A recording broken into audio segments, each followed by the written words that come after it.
Justamente en la mañana leí mejor una frase. ¿Sigo? Había una frase, una frase que decía: nunca le digas a una persona lo que es bueno para ella, porque esa persona puede empezar a pensar que es bueno para ti. Es decir, le autorizas a esa persona que ya te empiece también a decir a ti, ¿no?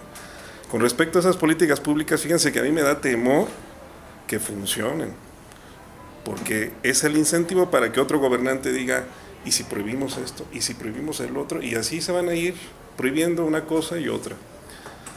En estos días tenemos a mi jefe de mi trabajo en Italia, y nos estaba comentando la cantidad de cosas que hay reguladas allá.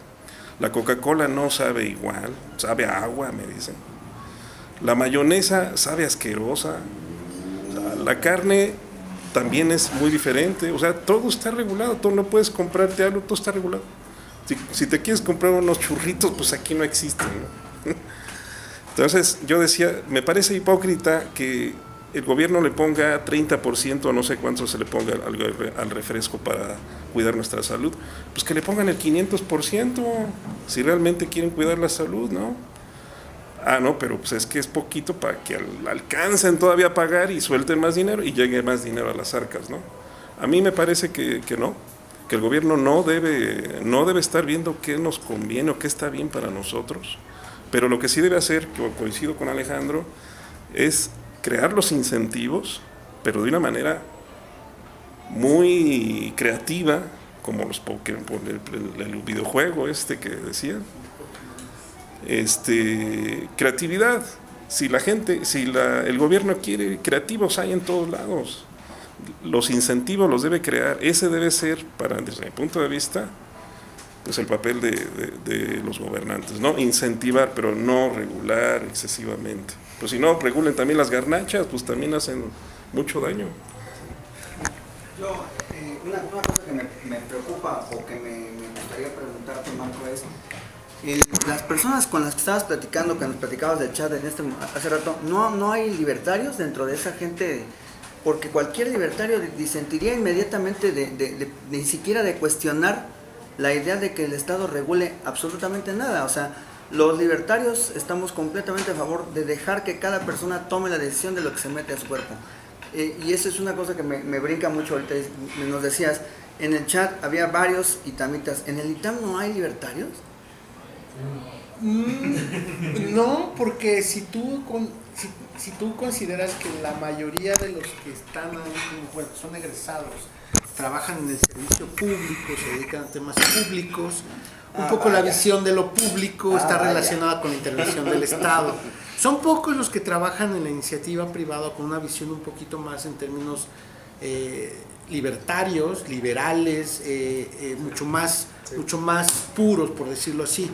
De hecho, un poquito pensando en qué es lo que justifica el Estado, pues es una falla en el mercado, es una falla de mercado, ¿no? Básicamente es la intervención del Estado cuando hay una falla de mercado muy concreta, y la idea de la intervención del mercado es que el mercado del no Estado puede tener fallas.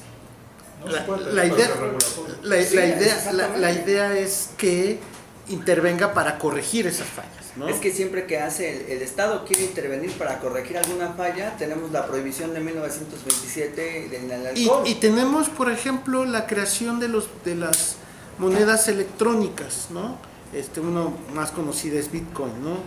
Que surgió en Estados Unidos con una combinación de distintas gentes que ni siquiera se conocían, desarrollando algoritmos, utilizando miles de computadoras que uno ni siquiera se enteraba que estaban usando la suya.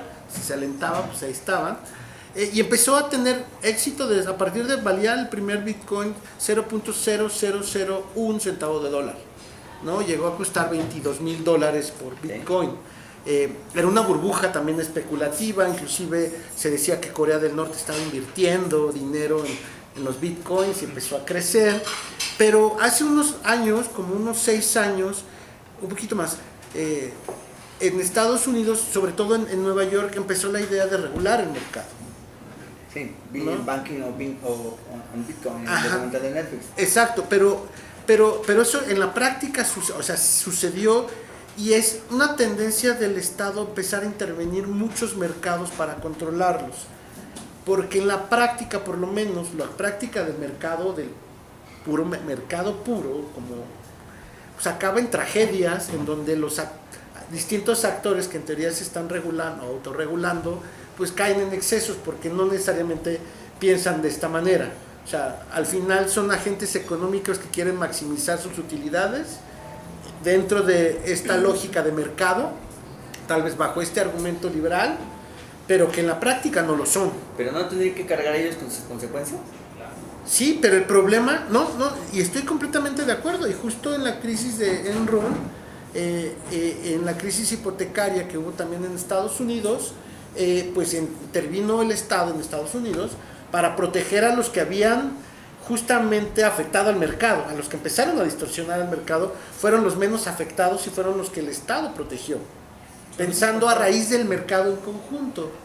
Pero es que hay algo, siempre que el Estado interviene provoca una regularización, se usa la palabra regularizar, pero la verdad es que el mercado brinca y comete una irregularización, ya lo dijo Mises en Socialismo. El mercado, la gente que quiere hacer la planificación centralizada no puede saber toda la información ni tampoco la puede saber en tiempo. Entonces cuando ellos dan una ley o proclaman alguna regulación o alguna política, lo único que hacen es descomponer el mercado. Y de ahí se generan problemas como los de Enron. Enron no podría haber, en un mercado con libre competencia,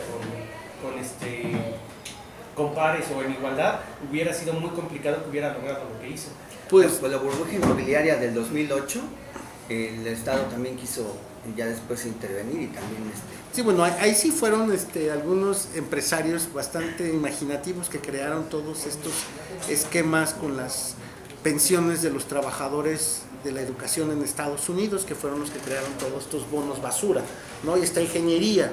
El punto es que en el extremo los actores pueden pervertir el mercado, podríamos decirlo en la práctica, ¿no? O sea, estoy tratando de jugar un poco con la teoría y con los ejemplos en la práctica y esta sobre participación del Estado. Otro ejemplo muy concreto, hace poco tuvimos la oportunidad de hacer un proyecto bastante interesante para el BID, para el Banco Interamericano y SST.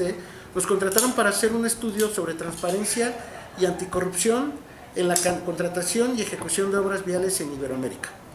A propósito, socavón, ¿no?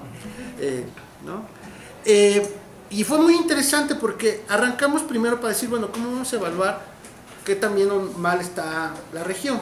Pues empezamos a hacer el típico análisis comparativo, el benchmark, en donde analizamos unas 6 economías más avanzadas, no les llamamos ya países desarrollados, sino economías avanzadas, y ¿no? Las economías avanzadas y las economías no tan avanzadas, ¿no? Y algo muy interesante que está relacionado con esto es que nos dimos cuenta que los países más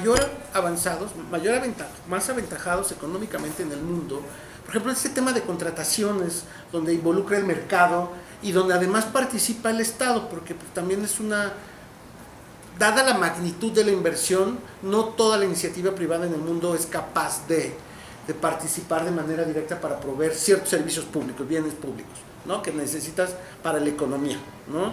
De entrada, no todas las carreteras las puede construir la iniciativa privada por sí misma, dada la magnitud, ¿no? Es que todas las carreteras son construidas por el sector público. No, pero financiadas. Bueno, también.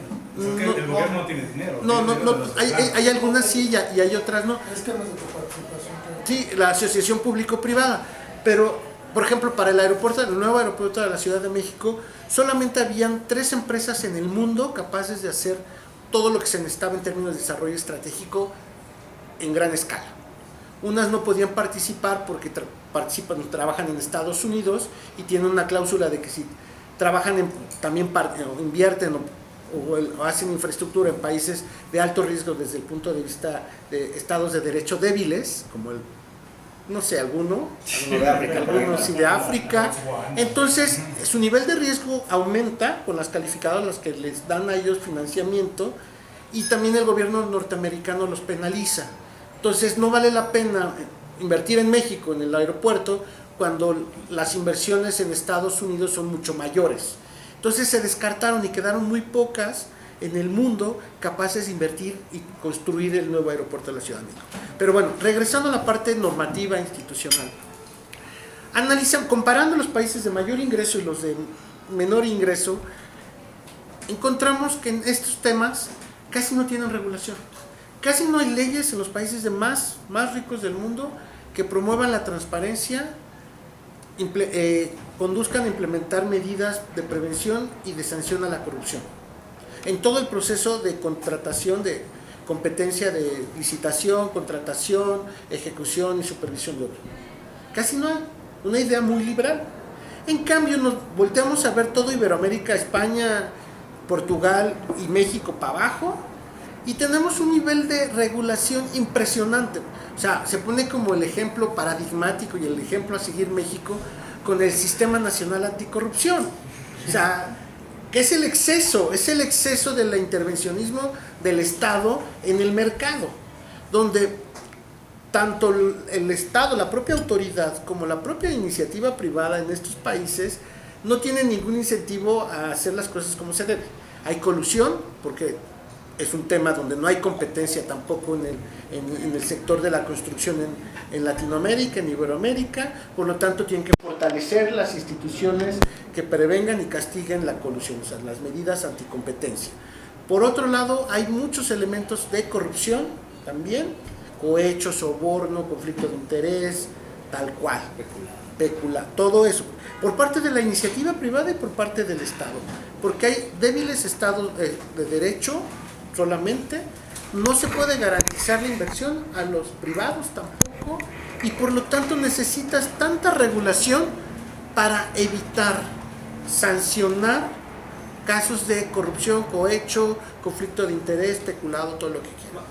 Marvin, por ejemplo, siguiendo esa argumentación, pareciera ser que la lógica es entonces incurrir o ingresar al mercado negro, porque parece ser más sencillo y más fructífero esquivar toda la barrera de la presión fiscal que se tiene. Ingresar al mercado es mucho más fructífero, por eso la informalidad está creciendo, dado que las condiciones no son óptimas para que pueda, por ejemplo, una gente poner un negocio pequeño y poder crecer.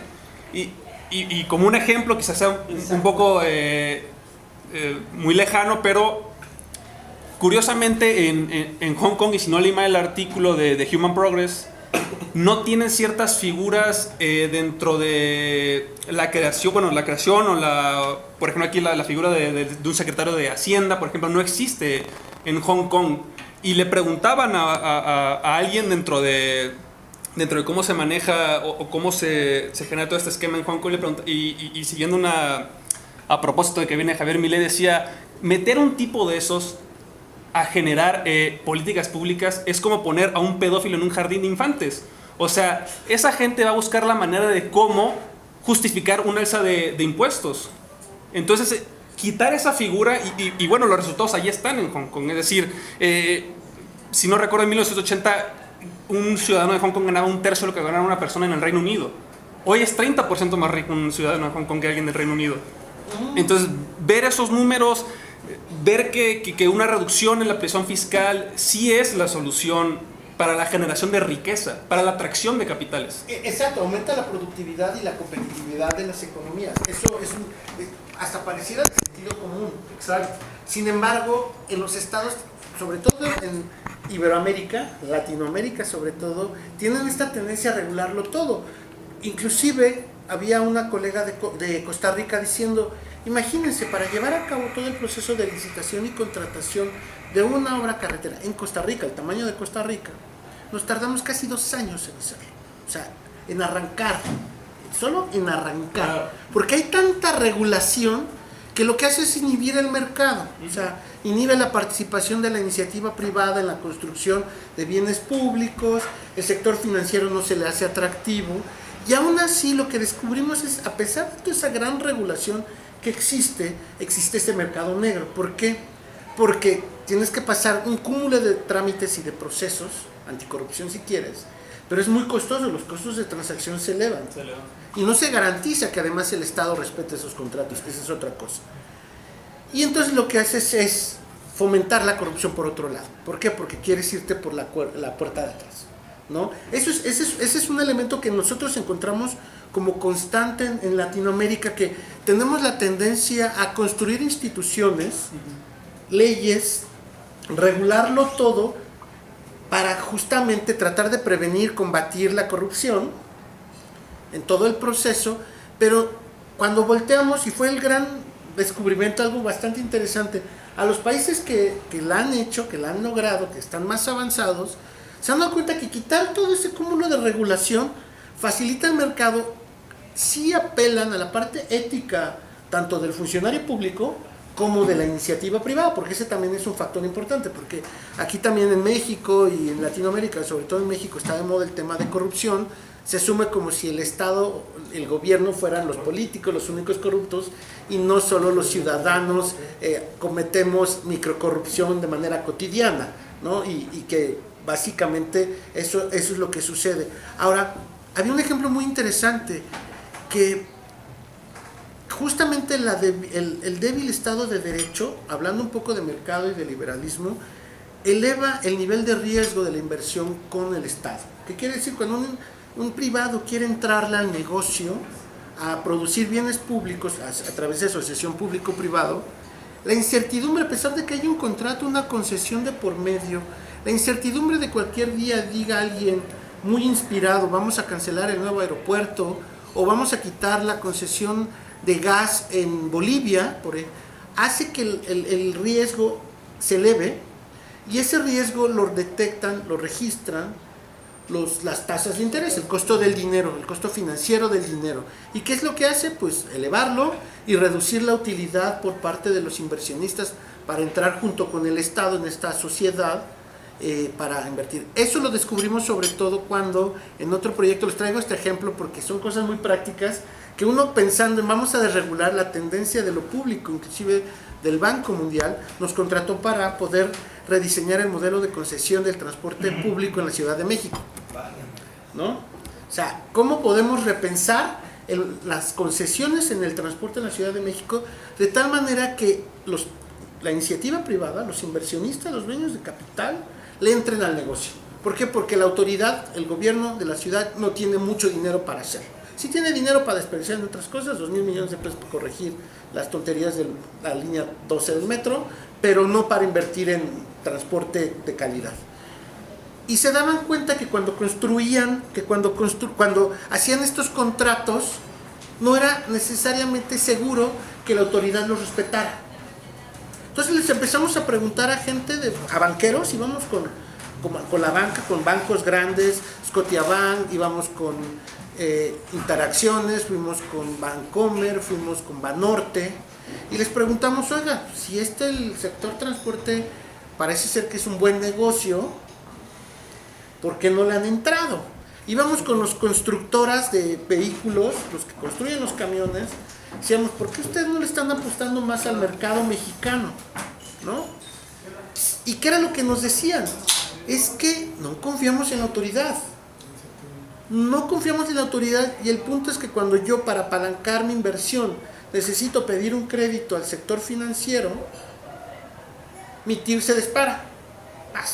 Y entonces, pues ya no, ¿para qué? Mejor gano más teniéndolos en los aburridos CETES, mi dinero, y es menos riesgo que invertir con el gobierno de la Ciudad de México, ¿no? La certeza o la incertidumbre se traduce en las tasas de interés. Exactamente. Las tasas de interés en Estados Unidos son así, y en países como los nuestros son así. Exacto, y entonces el tema es, no hay negocio, no hay servicios públicos, no hay certeza, aún con contratos firmados. Entonces, justamente lo que yo planteaba desde un principio de la reunión es cómo poderlo aterrizar esta parte teórica, esta parte que a mí me gusta, a un tema de política pública, que es, por ejemplo, cuando nos enfrentamos, como dice este gran filósofo mexicano Javier Aguirre, cochina realidad, que nos enfrentamos día a día, justamente los que tenemos la fortuna de estar haciendo temas de política pública con la autoridad, cómo hay esa resistencia a tener que liberarlo todo, o sea, quitar controles, porque esta obsesión mexicana de vamos a controlarlo, sobre todo es muy latinoamericana, de controlarlo todo, porque eso garantiza, y no es cierto, porque si tienes un Estado de Derecho, que es lo que pasa, débil, no funciona por más instituciones y por más leyes que tengas. Más bien entorpece el mercado, entorpece la lógica del mercado y generas distorsiones en el mercado y efectos negativos o inclusive contrarios a los que tú buscabas, ¿no? Corrupción. En el caso de, hace rato hablabas del tema de estamos hablando de Estados Unidos, hablando del tema de instituciones, de certeza, ¿hay qué lectura le das a eso y cómo nos afectó en México? Pues básicamente que en todos los lugares se cuecen habas. Justamente también ahí la autoridad, el árbitro tampoco intervino cuando debía de intervenir de manera eficiente, sobre todo para los inversionistas pequeños, ¿no? Un tema muy sencillo, o sea, el tema simplemente fue que presentaron información financiera que no era real. Exacto, y lo mejor era dejarlos morir. Sí, pero el tema, fíjate, ahí hubo un montón de daños colaterales, si le queremos llamar así. En México igual tuvimos una repercusión. Yo soy contador. En México el despacho que los auditaba en Estados Unidos era Arthur Andersen. Arthur Andersen tenía una representación en México y había, o sea, era el despacho más grande en el país en ese momento. Derivado de eso, la firma desapareció. Y obviamente las repercusiones en México son muchas, además de los propios, de la propia gente que trabajaba en los despachos. Hay como industrias colaterales, digamos,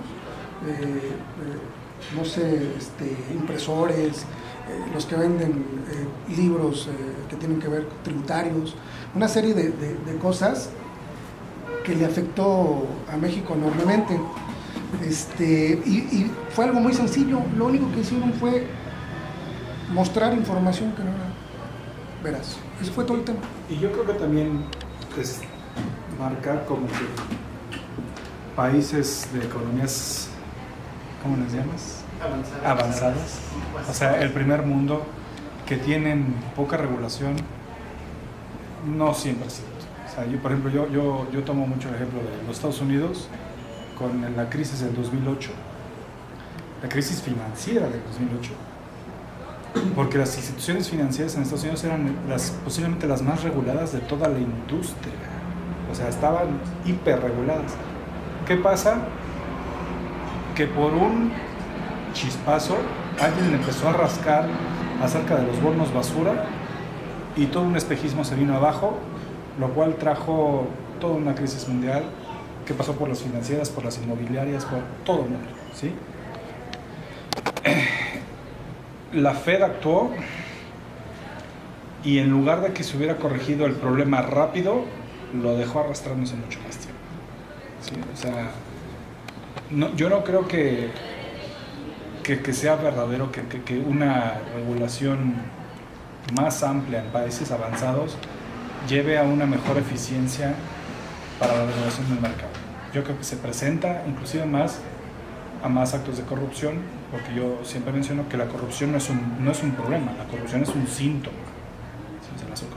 Uno comete actos de corrupción porque es más fácil brincarse algo y no es lo mismo un acto de corrupción desde el punto de vista moral, tal vez legal no, corromper para prevenir un mal que para obtener un bien, ¿sí? Dice, ¿sabes qué? Si te agarra la policía porque dicen, mira, ese dinero viene bien rápido en base a una ley totalmente absurda que no tiene nada que ver con la seguridad, que sabe que usted no trae el cinturón, bueno, sí, pues yo si me quiero matar, pues es mi problema. Ah, no, me tengo que llevar su dinero porque usted no se puede matar como cuando usted quiera. Es idiota, ¿sí? A decir, ¿sabe qué? Usted viene borracho y puede poner en jaque la vida de otras personas, ¿sí? Las dos, el agente que busca castigar el comportamiento es el mismo, pero la conducta es distinta, ¿sí? Pero la corrupción la catalogan de la misma forma. Sí, acá este estudio que les mencionaba del BID, justamente encontramos que sí había ventajas de no haber tanta regulación. O sea, funcionaban mejor los mercados de generación de obra pública, sobre todo en obras viales, carreteras, en los países en donde no había tanta regulación, ¿no? Que era una muy buena lección. Y el caso y era lo interesante de este estudio, que el caso que México presume es el Sistema Nacional Anticorrupción, ¿no? Al hartazgo, el tema, o sea, el tema normativo. Que no sirve para nada, tenemos ¿No? 30 ejemplos. Entonces, eso es como interesante, ¿no? Si ya hemos visto bajo esa idea que lo que funciona es mero regulación, funciona ya no traer tanta perdón. Si hemos visto que lo que funciona es tener poca regulación, no tener tantas leyes, el dejar más libre el mercado. Hemos visto el éxito de países que se da esto, ¿no? El mercado es más libre, más bien el impuesto es al consumo, no es tanto al mercado. Vemos casos de éxito como Hong Kong. ¿Por qué la moneda de cambio sigue siendo la democracia? ¿Por qué la moneda de cambio sigue siendo la demagogia y lo popular? ¿Por qué? Porque a la hora de prometer, se prometen cosas increíbles y mayor regulación. ¿Y quieres vacaciones gratis? ¿2 meses? ¿Qué tal? Mejor que sean 3. Y entonces empieza una regulación sobre el trabajo, empieza una regulación financiera. Si abres un negocio, te tienes que saber toda la regulación financiera, mercantil, la ley del trabajo. Empieza a ser imposible hacer las cosas. Más bien yo creo que la corrupción no va tanto por ir por la puerta trasera o hacer, sino que las reglas del juego son tan complicadas que a veces es imposible cumplirlas. Y yo no catalogo a aquella persona que hace el acto de corrupción como un corrupto. ¿Por qué? Porque él simplemente es un jugador de reglas que él no estableció y que él jamás pidió. Eso es algo complicado. Yo estoy completamente de acuerdo con ello. ¿Por qué entró preso Al Capone, no? Más o menos, porque está preso Al Capone y lo captura Elliot Ness y luego le preguntan qué vas a hacer en la película, que es muy gracioso, y se me voy a ir a echar un trago de whisky, ¿no? Sí. Es absurdo, perdón. Bueno, el tema son las regulaciones, ¿no? O sea, regresando a los, como dicen en inglés, to the basics, o a las bases del liberalismo, pues yo sé que pues queremos una libertad sin reglas o una libertad limitada, ¿no? Obviamente, entiendo que la mayoría queremos una libertad limitada. Entonces, lo malo no es regular, lo malo es sobreregular. Creo yo que ese es el tema. Quería preguntarles, ¿qué opinan ustedes de esa aberración al mercado y a la vida que es regular el salario, crear eso de salario mínimo? A mí me parece una tontería porque pues, que es como crear un salario máximo, ¿no? Cuando es el salario máximo, se supone está definido en el sistema, en el gobierno más bien, ¿no? En teoría nadie gana más que el presidente.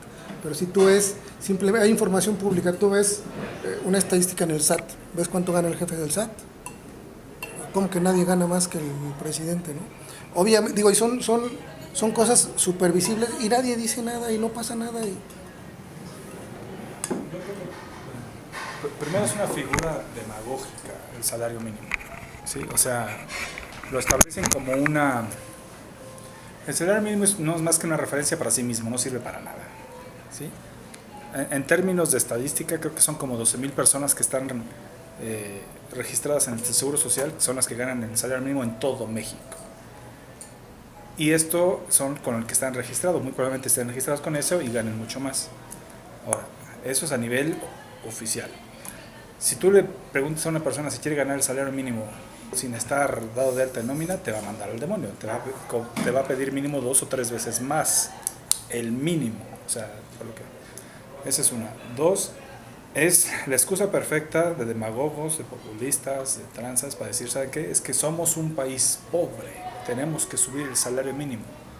Pues no, realmente el impacto en la función adquisitiva de los trabajadores sería mínima.